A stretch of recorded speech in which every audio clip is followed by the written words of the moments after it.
He just stood there in the doorway, silent, still, his eyes locked on mine. Then, he asked me something no woman ever expects to hear from her stepson. My heart stopped. A chill ran through my stomach. I thought I must have misheard him. I wanted to believe I had. But no, he meant every word. In that moment, I knew something had changed, something that could never be undone. I can still see it clearly, the way the hallway light hit his face, the hum of the fridge in the background, and the deep ache in my chest, which suddenly felt much louder than before. I wasn't prepared. Not for that moment. Not for what came next, and certainly not for how it would change everything, my view of myself, my marriage, and him. I know this may sound like something out of a messy soap opera or a dramatic movie, but this is my reality. This really happened. And to this day, I still can't tell if it was a cry for love or a cruel twist of fate. Maybe it was both. When you've spent so many years feeling invisible in your own home, unnoticed, unheard, untouched, any kind of warmth feels like a fire. Even the smallest gesture can feel like a song. And sometimes, that warmth comes from places you should never go, places your heart knows it shouldn't follow. But when you're starving for something more, your heart doesn't always listen to the rules your mind sets. So when he looked at me that night, when he said those words I never thought I'd hear from someone I helped raise, I felt my world shift. It cracked quietly but deeply. And from that crack, things spilled out I didn't even know were still there: shame, confusion, and a dangerous curiosity. I haven't shared this story with many people. Honestly, I don't even know how to begin explaining it.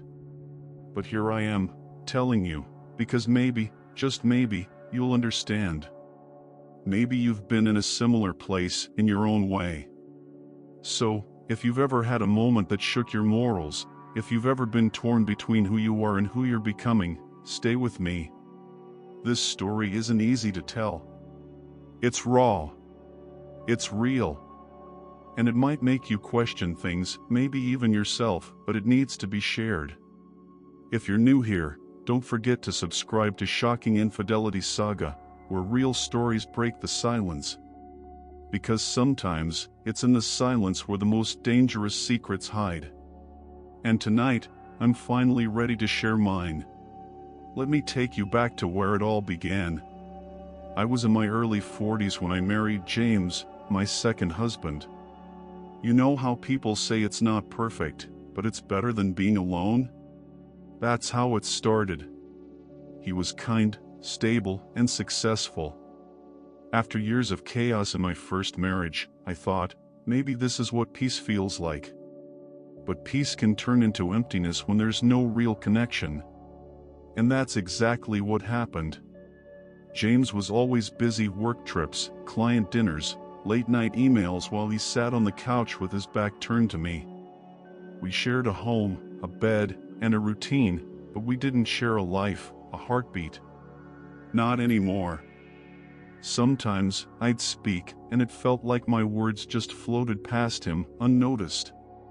Over time, I stopped trying to be heard. I stopped trying to be seen. I became part of the background, present but unnoticed. Then came Ethan, James' son from his first marriage.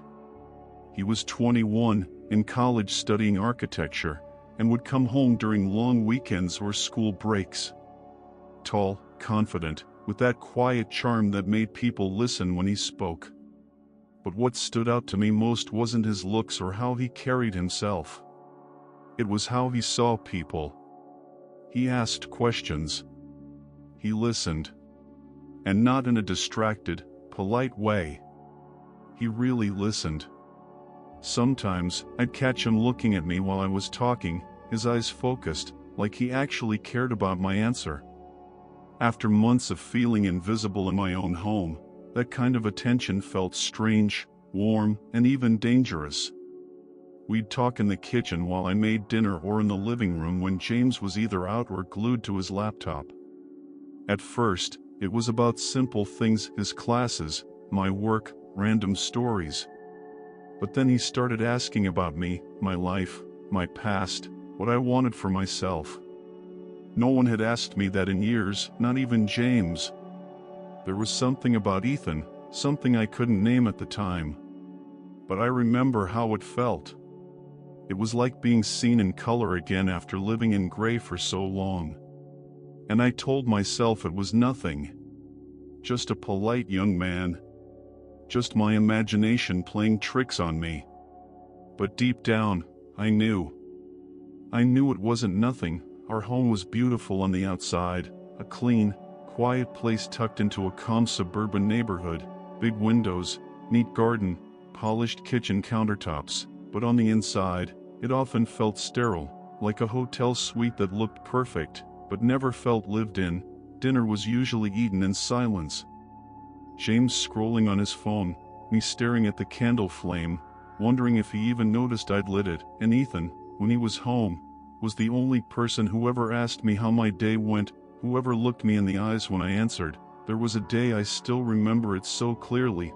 I was sitting on the back patio, book in my lap, glass of wine in hand, watching the sky turn the golden pink before sunset. Ethan walked out and sat beside me without saying a word. We just sat there for a minute, then he said softly, "You look peaceful like this." My heart skipped. I felt my cheeks flush and I immediately looked away. It was such a simple comment, but it carried weight, it felt loaded, and the worst part, I liked it. I wanted to hear it. I remember thinking, what's wrong with me? Why does this feel so good? But I also knew exactly why, because it had been so long since anyone made me feel like I mattered. James and I hadn't been intimate in months, maybe longer. He was always too tired, too busy, too uninterested. We didn't argue. We just coexisted, like polite roommates who had once loved each other but forgot how. And in that silence, in that space between what we were and what we pretended to be, Ethan's voice echoed the loudest. It wasn't just the things he said, it was the way he lingered in a room after everyone else had left. The way his fingers brushed mine when handing me a dish, the way he held my gaze for just a second too long. At the time, I kept brushing it off, telling myself I was projecting or reading too much into things, that I was just lonely, desperate for connection, craving affection wherever I could find it. But there was a shift happening. Slow, quiet, like the way spring sneaks in after winter, one soft breeze at a time. And the truth is, I stopped wanting to brush it off. I started waiting for the next glance, the next conversation, the next reason to feel something again, even if it came from a place it never should have, even if it meant everything I thought I knew about myself was about to change.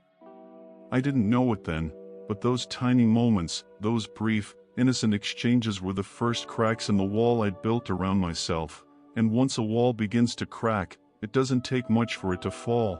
It was a Friday afternoon when James left for one of his usual weekend conferences. He kissed me on the cheek like always, quick, routine, forgettable. His suitcase wheeled up the door with him, and just like that, the house fell quiet, a kind of silence I'd grown used to. But this time, Ethan was home. He'd come back from school the night before, dropped his bag in the hallway, kicked off his shoes like he owned the place. I didn't mind. In fact, the house felt a little warmer with him in it. There was music drifting from his room and laughter when he talked on the phone with his friends, the kind of energy that reminded me what it was like to feel alive. That evening, I was finishing up in the kitchen, just leftovers and a glass of wine, when he walked in, leaned against the counter, and asked, "Want to watch something tonight, like old times?" I laughed a little. Old times, he used to say that when he was a teenager home for the holidays, when we'd watch cheesy Christmas movies and argue over popcorn flavors. It felt innocent, nostalgic, safe. "Sure," I said. Just one word, but I felt it settle in my chest. Later, I changed into something casual but nice, not for him, at least. That's what I told myself, but when I walked into the living room and saw his eyes sweep over me, pausing just a second too long at my neckline, I felt it, that pause, that silence between his gaze and his words. "You look really beautiful tonight," he said, soft, like he didn't mean to say it out loud, like it slipped through before he could catch it. I smiled, but it was tight, nervous, I sat down beside him, careful to leave space, but not too much. We watched something funny. I couldn't even tell you the name now because all I remember is the way I felt, the flicker of his eyes on me during quiet moments, the way our hands brushed when we reached for the popcorn bowl at the same time.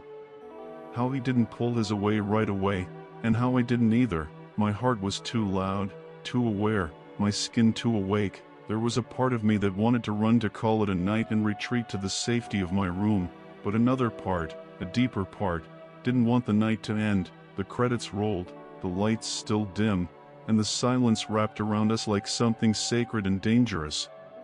Then he turned to me, not smiling, not joking, just serious. His voice was low, careful. "Can I ask you something?" he said. I nodded, not trusting my voice. He hesitated, eyes locked on mine. "Do you ever feel lonely?" And just like that, my stomach dropped. His question hung in the air, soft but piercing. "Do you ever feel lonely?" I didn't answer right away because how do you explain a kind of loneliness that lives under your skin, the kind that follows you from room to room, even when someone else is in the house, the kind that creeps into your bones when you're lying beside a man who hasn't really looked at you in months? I stared at the screen as the credits kept rolling. My throat felt tight, and for a moment, I wasn't in that room with Ethan. I was floating above it, looking down at this version of myself that I didn't quite recognize anymore. I wanted to say no.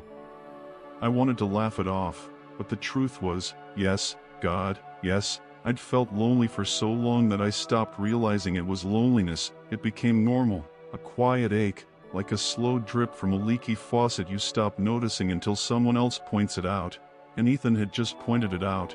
I glanced at him out of the corner of my eye. Later that night, the house was quiet again. James had gone to bed early, snoring softly on his side of the mattress. I got up to grab a glass of water and there it was, a folded piece of paper on the kitchen counter. My name written on it. My hands were shaking as I picked it up, unfolded it slowly. Read the words and what it said left me frozen. The note was short, just one line. "Can we talk? There's something I need to ask you, alone." My heart dropped the moment I read it, not because I didn't know what it meant, but because I did. I stood in the kitchen with that paper in my hand, the silence of the house pressing in on me from every corner.